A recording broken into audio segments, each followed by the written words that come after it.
The beloved General Nazgrim is the 8th boss in the Siege of Orgrimmar. At the beginning of the fight, kill all of the Orgrimmar faithful before killing Nazgrim.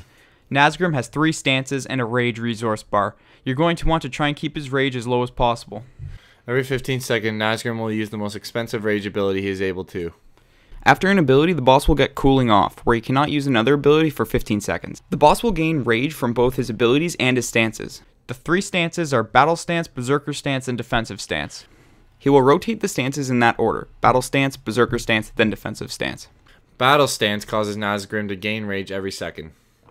Berserker Stance increases the boss's damage done and damage taken by 25%, and the rage his abilities generate is doubled.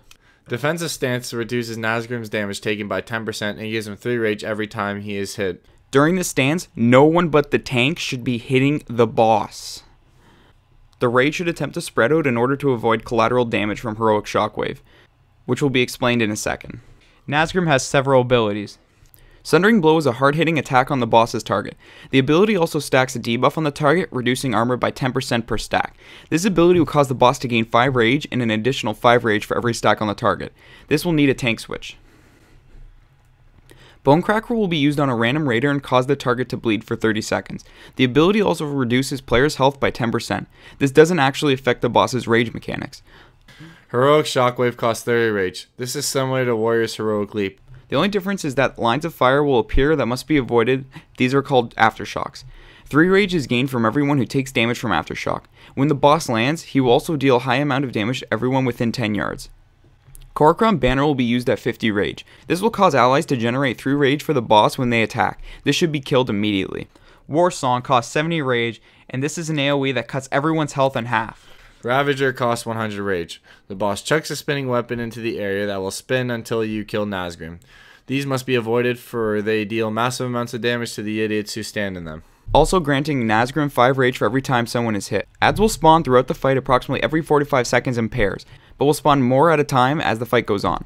When the boss gets to 10% health, ads will start spawning really fucking quickly. When this happens, we took care of War Shamans and a few Arcweavers, then attacked Nazgrim. They need to be killed immediately. The attack priority of the ads should be War Shamans, Arcweavers, Assassins, and Ironblades. The War Shamans will use Earth Shield on an ally, healing them for 5% of their max health the next time they are hit. They also use Empowered Chain Heal, which is literally exactly what it sounds like, a Shaman's Chain Heal. Healing Tide Totem will heal allies within 8 yards for a lot, 30% of their max health every 3 seconds. Kill these immediately, and tanks keep them away from the boss. Arcweavers use Arcane Shot, which is interruptible. This is a nuke that targets a random raider. Each hit of this ability causes the ad to gain a buff that increases arcane damage done by 25%, lasting for 10 seconds. Magistrike is an interruptible spell that will deal arcane damage to a player, and causing them and anyone within 8 yards of the player to also be dotted. The ads can also use Unstable Blink, which is again just a blink into a random location. Assassins are next to join the scrap. For a few seconds you'll be able to hit the assassins before they enter stealth, preventing them from doing so. Assassin's Mark will fixate the add-on to a non-tank. Backstab deals good damage to a random raider, but only if hit from the rear. To prevent them from entering the back door, don't run away. Never run away from them, always face them. Ironblades use Last Stand when they are at 50% health, giving them 25% health boosts. Iron Storm causes them to spin around for 60 seconds, dealing damage to anyone in a 6-yard radius. Tanks will need to switch when they receive 3 stacks of Sundering Blow. The non-boss tank will need to tank ads away from totems and ravage weapons if they are up. Healers should pay attention to the damage caused by War Song. It's going to drop everyone to half health. Also look after the raider who is the victim to Bonecracker. Their health will drop quite fast. Also look out for the bastard who winds up walking into Ravager. The DPS need to kill the ads when they are up. Kill the banners and the healing totems. Do not be the guy who is attacking Nazgrim in defensive stance. Usually during defensive stance, ads are up anyway, so if you're attacking Nazgrim during this stance, you're doing 2 things wrong.